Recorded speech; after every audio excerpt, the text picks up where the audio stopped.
Barry, shut up. The fortune teller warned me this would happen. It's not working. Whoa, just wait a second. Damn it, Alice. I paid tens of dollars for this stinking green screen. You better quit screwing around and make it look a lot more piratey in here. Oh, don't act surprised, Barry. This is what happens when you order all our production equipment off Temu. Blech. Okay, that's better. Welcome, ye scurvid knaves. Today's movie is yet another piece of nostalgia bait, so you can all spend a few minutes reliving your pathetic childhoods. We're doing a retrospective of Richard Donner and Steve Spielberg's 1985 hit Goonies, starring all the top hobbits and Marvel villains. Wait, are my nipples showing, Alice? What the hell kind of green screen is this? What's the problem, you dumpy old bitch? You seem more irritated than usual. Thought you liked Goonies. Yeah, but I know how this works. You return to the movies you loved when you were a kid only to realize that they're a lot cheesier than you remembered. There's a parallax effect that happens and it always sucks. Yeah, Barry, how old are you? I mean, you're making it sound like you watched this movie when you were a kid, but you look older than... Yeah, we covered this in the Batman Returns episode, asswipe, remember? I'm younger than I look, but all those years of financial insolvency really put some miles on the old mug. Yes, beautiful story, bro. Let's get to the movie already. The legendary Chris Columbus wrote the script, but the story for Goonies came from an unrivaled version of Steven Spielberg, who was somewhere near the middle of a phase we like to call Spielberg Prime. Yeah, well, I guess all three of your neurons must be firing today, Fly, because that's actually pretty accurate. From 1975's Jaws to 1993's Jurassic Park, Spielberg was rocking pretty damn hard. Anyone who says otherwise is, coping.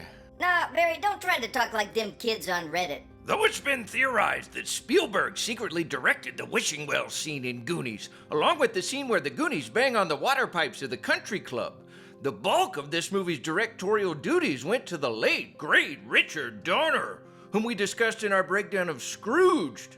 Okay, how's that for context? Well, I'm glad we managed to set up the crappiest green screen technology of all time, but you still look like the kind of pirate who gets arrested at Chuck E. Cheese for hanging out in the boys' bathroom. Yeah, go to hell, Fly, cocky little son of a bitch. For starters, the intro sequence to this movie is pretty brilliant. We open with an imprisoned Jake Fratelli, played by Robert Davi. Jakey here pretends he's been Epsteined before boosting himself free. And before we roast this movie's logistics, let's all take a deep breath and remember that this is a kid's movie. Waiting for Jake is a getaway car that contains his brother, along with Mama Fratelli, played by the sultry Anne Ramsay. And like it or not, you plebeians, we are going to take a moment to celebrate the late and wonderful character actor Anne Ramsay. Who's this? This woman could do humor, she could do drama, she could do suspense, and she didn't complain even though she always got typecast as the mean, ugly bitch. You little shits! I love her as Mama Fratelli, but it's true. She deserves more praise. So you agree that it's pretty low class to make fun of someone for their appearance? Yeah, of course. And yet, when it comes to cracking jokes about my appearance... Oh, I see where you're going. Here's the thing. By all rights, the real-life Anne Ramsay was a pretty sweet and humble woman.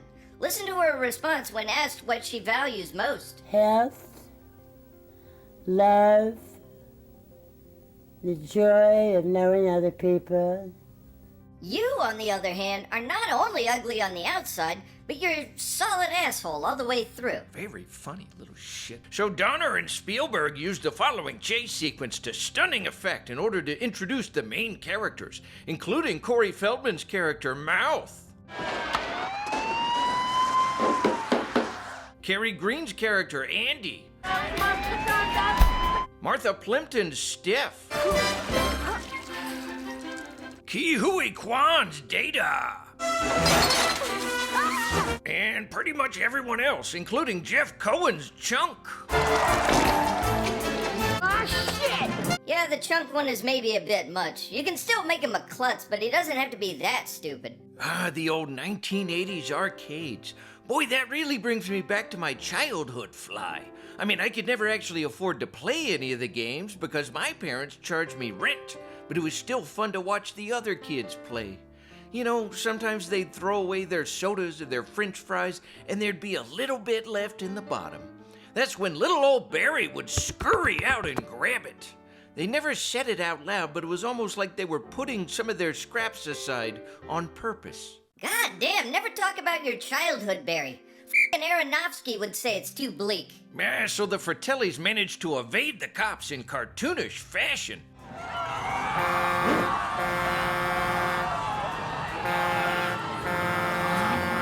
And we return to the home of Sam Wise and Llewellyn Moss. In real life, Sean Astin and Josh Brolin were only 3 years apart in age. All the Goonies know to gather at the Walsh house, but in order to gain entry, the fat kid will have to degrade himself. Come on! Do it! Now listen, we got way too much respect for Jeff Cohen to play the original Truffle Shuffle clip, because it's just pure, cynical fat shaming. But Ellis has helped us prepare a suitable alternative. A suitable what? Cut it out, Mo.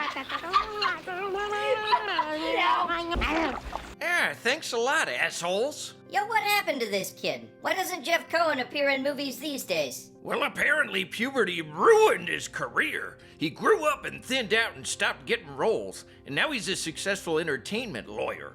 And I just want to say it's a damn shame for us viewers that Jeff was unable to continue acting, because this kid was genuinely funny, and the comedy actually has little to do with him being overweight. Cohen's facial expressions and his delivery style are just comedic gold. In 3rd grade, I cheated on my history exam. 5th grade, I knocked my sister Edie down the stairs, and I blamed it on the dog. And although the slapstick stuff is pretty great, Chunk's character is at peak performance when he's making more fundamental errors, like gluing the statue's broken gear on upside down. If God meant to do it that way, he'd all be pissing in your faces. Looks fine to me. Yes, Barry. For once, you managed to make a legitimate point. This kid is hilarious. And look at this outfit. From the bottom down, he's dressed like a 90-year-old Fort Lauderdale golfer. And from the top up, it's the most ass-ugly Hawaiian shirt I've ever seen. This character is brilliant. Before long, Data drops in for a visit. Yes, he's a Chinese-American actor who plays a character named Data. Yeah, I guess at least his character is an inventor and not just some kid who rocks the SATs. We learned that the Goonies' beloved portion of Astoria, Oregon will be bulldozed in order to make way for a lame-ass country club. Hey, Barry, what the is a goondock? They keep bringing that up. It's a nickname for what would be considered the poorer parts of Astoria. Oh, God, the poor side of Astoria? Bro, compared to the toilet bowl where we live, that's like saying they live in the slums of Aspen, Colorado. Yeah, well, that's one of Spielberg's potential flaws. Whenever he tries to capture working-class sentiments, he gets it all wrong, because it's always coming from a perspective of affluence. We talked about this in the Hook breakdown. But if we're not careful, we'll piss off our precious little viewers. So hey, folks, check out the attic scene where the Goonies revisit the legend of One-Eyed Willy and the pirates of the Pacific Northwest. Yeah, but there weren't really pirates in the Pacific Northwest. Spain had a pretty merciless grip on the Pacific, and it would have been too far from the more popular trade routes for most pirates to bother Hey, with. shut the hell up before you ruin my memories of an impoverished childhood. It wasn't totally unthinkable that One-Eyed Willy would have absconded toward the Pacific Northwest in order to stow his treasure in an unexpected location. But it's got to be said that one of the big reasons why this movie still holds up is that it's got heart.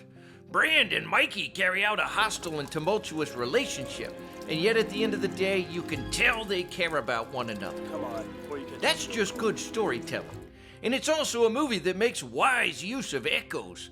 For instance, this moment where the mom mistakes Brand for Mikey seems like a throwaway detail. Mikey, no more potato chips. I've told you. Hello, early, Mikey, honey. It's Bran, Ma.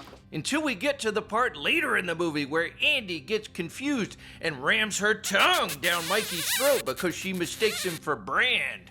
What the hell are you laughing at? Did you finally run the math and realize flies only live a couple of weeks? Barry, you look like Captain Brokebeard, the world's lamest pirate who gets paid to plunder loose shopping carts in the dollar store parking lot. Here we go. You look like Sir Francis Cake, scourge of the all-you-can-eat potato bar. Are we done here? You look like the first pirate in history to outfox the British Royal Navy, only to fall victim to type 2 diabetes. Asswipe. Okay, so the Goonies hog-tie Brand and set off in search of One-Eyed Willy's hidden treasure. But Brand manages to escape and decides to go commit fratricide against Mikey. Sadly, he's just flunked his driver's test and is forced to commandeer a worthy vehicle. I owe you one. Hilarity ensues when Brand is overtaken by the local jock asshole, along with Andy, his crush. Hey, why didn't they get William Zabka to play Troy? I thought that guy had a stranglehold on the jock asshole market.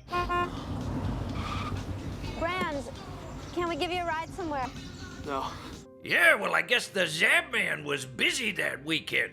But once again, everything about this sequence ends up working. You can feel Brand's humiliation, and it's ball-banging hilarious when he gets pitched off the cliff. Oh my God! The world!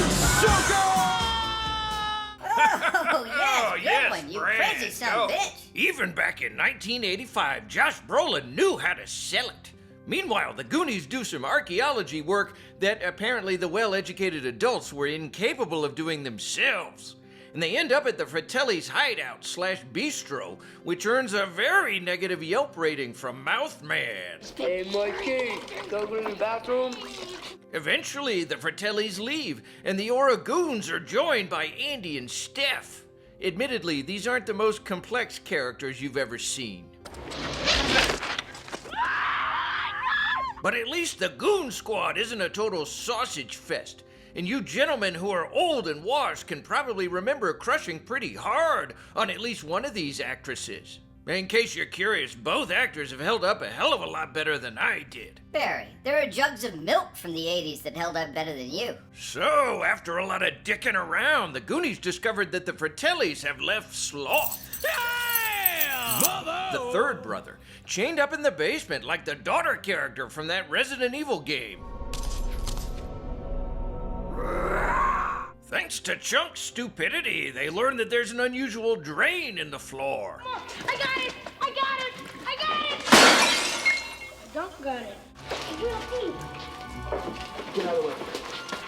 Meanwhile, the Fratellis return to the hideout so that Mama Fratelli can dish out some pretty hilarious child abuse. Just take your side, man, right? You always liked him better. That's right. I'll show you. You boys like fun? Mikey and the Goon Squad press deeper underground, but Chuck manages to escape and informs the local authorities. I can describe all three of them.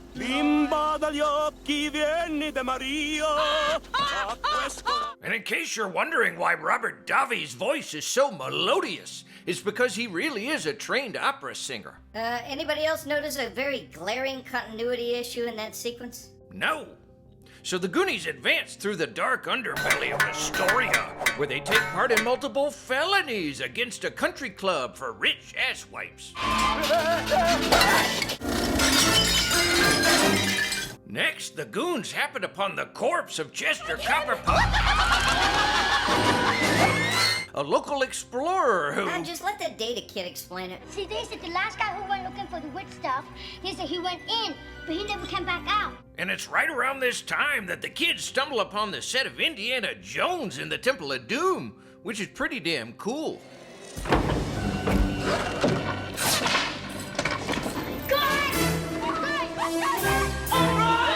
From this point onward, the main Goonie quest functions as a series of waypoints.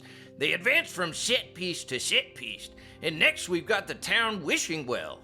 And it's here that we should mention the brilliance of composer Dave Grusin, who's not as well known as composers like Alan Silvestri, but he worked on movies like The Graduate and Tootsie.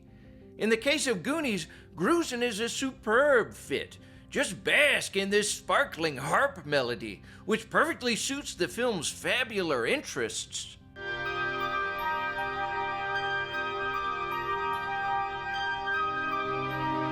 Don't forget the Cyndi Lauper song, Barry. I mean, we can't really play it or we'll get a copyright strike, but let's all just be grateful that they asked Cyndi to do a track instead of Michael Jackson. It's the most amazing thing I ever saw. More amazing than the time Michael Jackson came over to your house to use the bathroom. Oh, shit, God, get out of not there, Chunk. Go. Run for it, Jack. Oh, man. Oh, God, No, it's even no, worse. Get him away. Anyway, the Cyndi Lauper tune was so iconic, they even worked the melody into that awful Goonies Nintendo game. And maybe that's because... Ad break. Time to get paid. All right, folks. We're well aware that the vast majority of our viewers are failed musicians in need of affordable calories. So this one's for you. Today's episode is sponsored by Smegman's high-protein cricket medley. Man, I gotta say, I find this one pretty offensive. Settle down there, Karen. None of your friends are in these cans. Yeah, I bet you lowlifes think you're too good to eat marinated crickets from a can, huh? Well, listen, crickets are sustainable. They're high in protein. You can eat them on the go while you're hitchhiking to your next gig. Look, it's still better than Long John Silver's. The promo code is botulinum. Game on! Can't help noticing you're not cranking out the clever pirate insults. What's the matter, smartass? Running out of material? Oh, I didn't run out, Barry. I was trying to be merciful, but I guess since you're asking for it, you look like Long Balls Silver, the most broke-ass, unfuckable pirate to ever sail the 7 seas. Now, what's Chunk doing while the other Goonies are at the wishing well? Yeah, Chunk's dropping gem after gem while being interrogated by the Fratellis. 3rd grade, I cheated on my history exam. In 4th grade, I stole my Uncle Max's toupee and I glued it on my face when I played Moses in my Hebrew school play. At one point, Jake Fratelli snatches away Chunk's ice cream carton, and the kid's selling it so hard that you can actually hear Dick Donner start laughing. Derek got me very...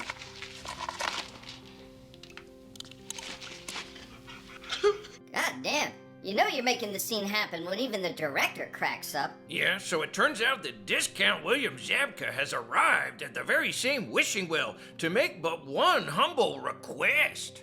To make it with Andy. And since Andy's already present a few feet below, Troy offers to rescue her and the rest of the Goonies from the well of despair. But apparently getting laid is against the Goonie code of conduct, so Andy stays underground.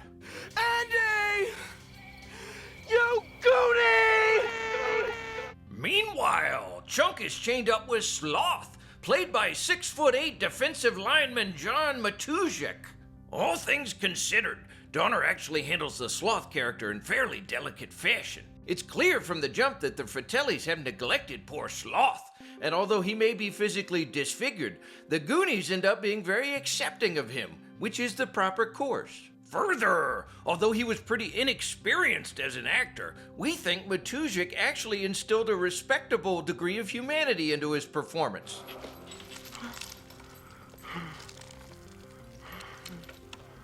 The more time Sloth spends on screen, the more we end up liking him. Sloth?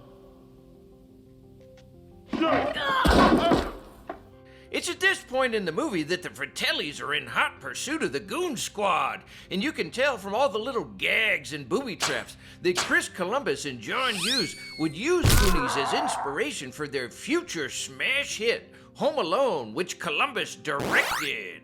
And when I was just a young Barry, Mikey and Data were the characters I looked up to. I even asked my grandma to make me a pair of slick shoes for Christmas.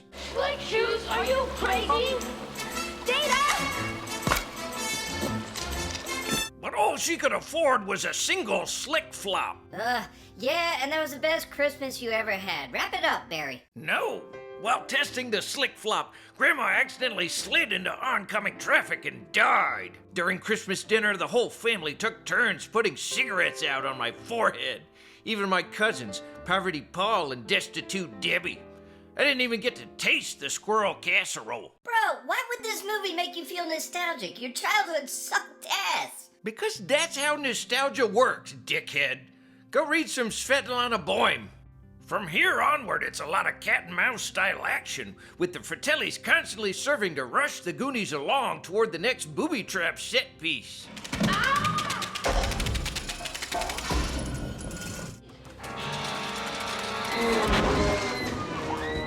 And then, for no apparent reason, we arrive at Astoria's most prominent water park.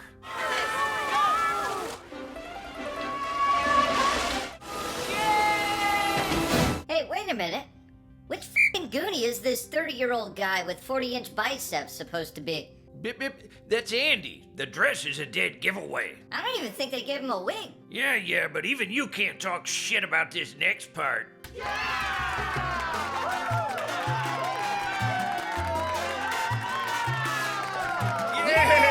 Oh, yes! A Goonies pirate's never life! die! Long live One-Eyed My life Willy. is a flaming airship crashing into a sea of gasoline.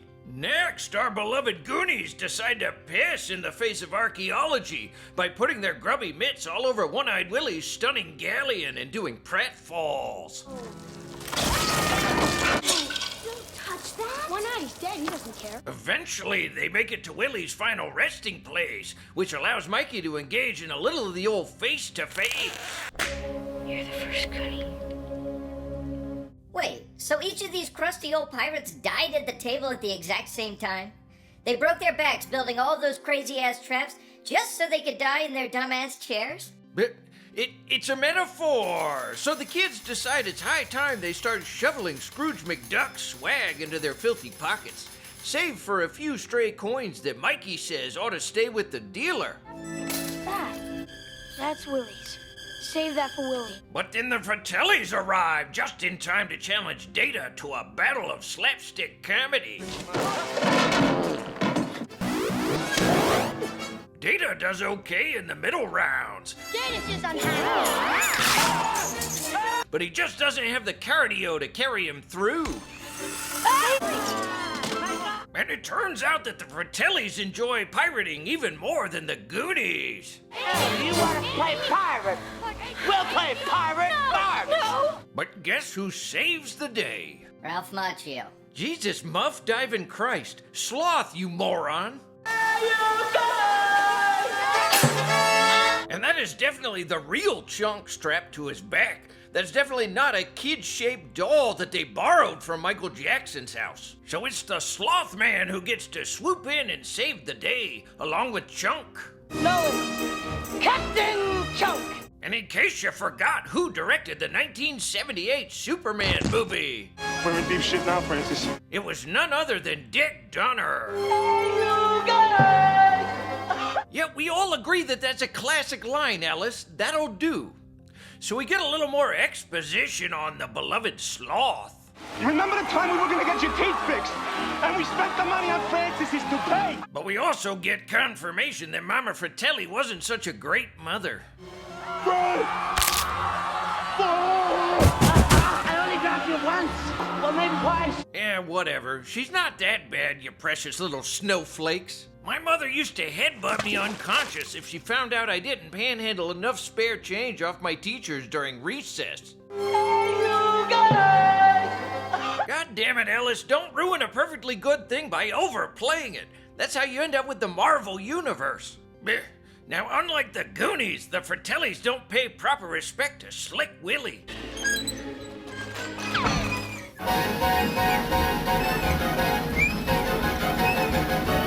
Thereby setting up a deadly and hellish rainstorm of styrofoam rocks.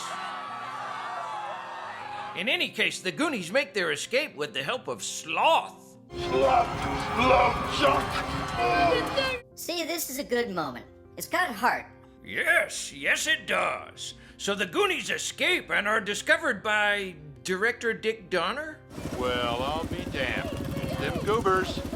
They weren't here a minute ago. But they're here now, Dan. Hey, he's pretty good. Yeah, see, that f***ing clown M. Night could learn a thing or two here. If you're gonna do a cameo, keep it short and whimsical, and make sure you can pull it off. And then all the kids' families show up at exactly the same time, so we get to meet them all. Why the hell is the Data Kid talking about an octopus? The octopus was full of skeletons. A deleted scene with an octopus prop that sucked ass. They defeat the pitiful creature by stuffing a Walkman into its beak and blasting 80s pop. But don't take my word for it. The octopus just always sucked. It just did. Can I take piano lessons? See, I never understood this. Far as I can tell, the kids have only been missing for a few hours. Where's the fire? Yeah, but these parents actually care about their children, Barry. It'd be difficult for you to understand. And just look at this phony exchange between Data and his father. Completely unrealistic. In any case, the movie does leave us with an empowering message. Asthma is just a fictional disease, kiddos. Just like pink eye or gonorrhea. Oh, who means it? Now, the Astoria PD are not entirely convinced that Sloth is a wealthy white kid, so Chunk decides to protect him with some very subtle product placement. To its credit, a lesser version of this story would be to simply kill off Sloth, or find some alternate solution for who will take care of him. I actually think it's pretty rad that Sloth will be accepted into Chunk's family. You're gonna live with me now. I'm gonna take care of you. Yeah, well, there's a Hollywood ending for you, folks. Spent most of my childhood chained up in a basement, but were any of the neighbors kind enough to adopt me? Anyway, sadly, the Fratellis made the Goonies cough up the loot that they pilfered from Rattle Me Bones in a previous scene. But it turns out that Mikey managed to stow away some contraband in the old marble bag.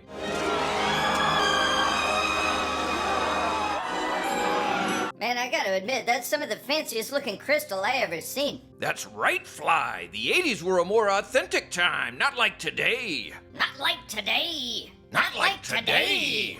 Barry, let's not start that bullshit again. And now, no one will ever have access to One-Eyed Willy's legendary treasure hoard, because the fabled ship has already set sail, never again to... Bro, all you need is a motorboat. Brr, don't tread on my nostalgia. Like many movies that involve Spielberg, the overall messaging is a little bit mixed. The narrative wants to set up an opposition between the working-class Goonie types and the cruel, affluent overlords who want to open the country club and who use their wealth as a cudgel. Is your mommy here? No, sir. Actually, she's out at the market buying Pampers for all us kids. And yet the only solution to this problem that the film can offer is for the Goon Squad to outmoney the moneyed. It's as if the only hope of saving the Goondocks is winning the proverbial lotto. Well, even beyond that, if you're a common citizen and you happen upon pirate treasure, are you allowed to just keep it? Don't you have to turn it over to the Archaeology Society or something? See, that's where things get complicated. Maybe, maybe not, but whatever the outcome, it probably would have required lengthy and boring periods of litigation. Okay. Maybe we should remind ourselves that this is... A kid's movie. Yes, it's a kid's movie. And that's Goonies, ladies and gents. We worried that it wouldn't hold up worth a shit, but we ended up enjoying it. Barry, Alice and I were both touched by your dumb stories today, and we got a little gift to help you forget your sucky childhood. Now, we couldn't figure out how to make the slick shoes, so we made you the Soft Chute. Well, you've both lost your f***ing minds. I wouldn't jump off a ladder wearing that thing. Barry, we all know you got nothing to live for. And if you don't try out the Soft Chute, we're gonna make you review another Michael Bay movie. Diabolical sons of bitches.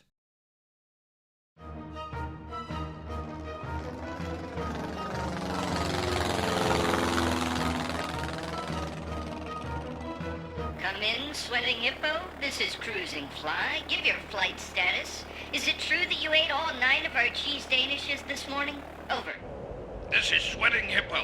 I'm approaching 3,000 feet, asswipe, over. Roger that, Sweating Hippo. Go ahead and deploy the Soft Chute. Over. God damn it! It's not even a parachute. It's just a pillow made by that grifter who looks like Fat Freddie Mercury. Over. Yeah, we're hoping the pillow will be enough to break your fall, Sweating Hippo.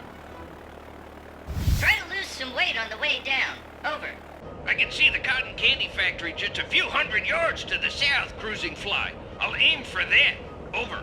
No, Sweating Hippo, you better not. That stuff will give you cavities. Over. Don't touch any of my shit. Sweating Hippo over and out.